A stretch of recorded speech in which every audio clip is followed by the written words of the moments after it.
Bienvenue. Voici l'Infinix 040 et je vais vous montrer comment configurer cet appareil. Donc, lorsque vous l'allumez pour la toute première fois, directement sorti de la boîte, vous devriez voir cet écran. C'est similaire à ce que vous pouvez voir de mon côté, où vous pouvez sélectionner la langue de votre choix. Pour moi, ce sera l'anglais, qui est sélectionné par défaut. Donc, tout ce que j'ai à faire, c'est de choisir suivant, puis sélectionner votre région. Et pour continuer, nous pouvons maintenant insérer notre carte SIM.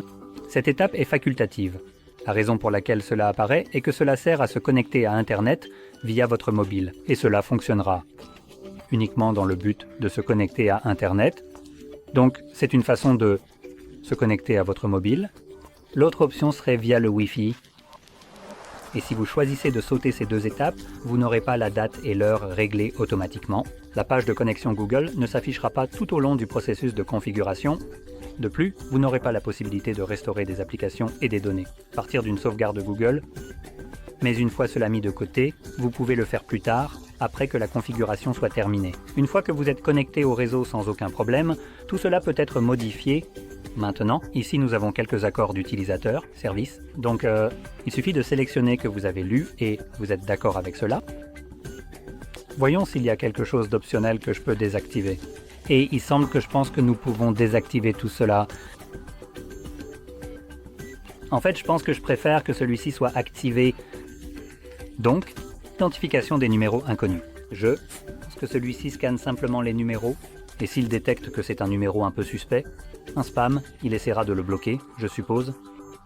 Mais dans tous les cas, nous allons passer à la page suivante, et cela nous présente les services Google comme la localisation, le scan et l'envoi de données utilisateurs et agnostiques. Vous pouvez désactiver tout cela si vous le souhaitez, mais c'est Google, donc les désactiver ne changera probablement pas grand-chose, car Google va collecter leurs données d'une manière ou d'une autre, et avec ou sans votre permission, je m'y attendrai. Soyons honnêtes, on dirait que cette entreprise est vraiment digne de confiance.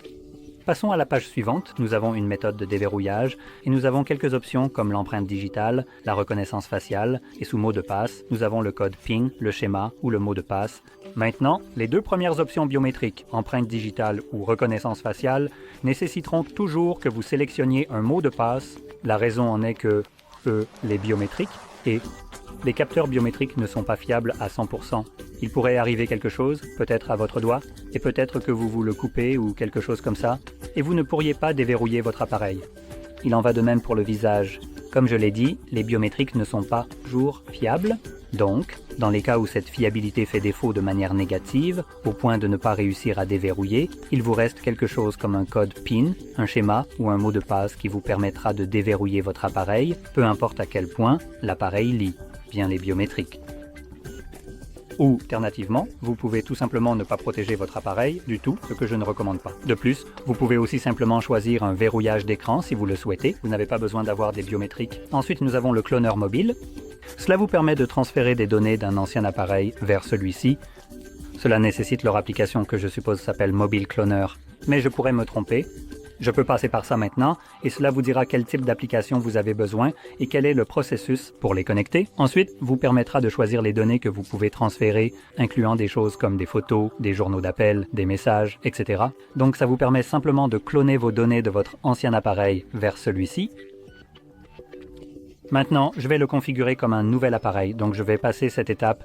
Et ensuite, cela me donne l'option de sélectionner mon style de navigation.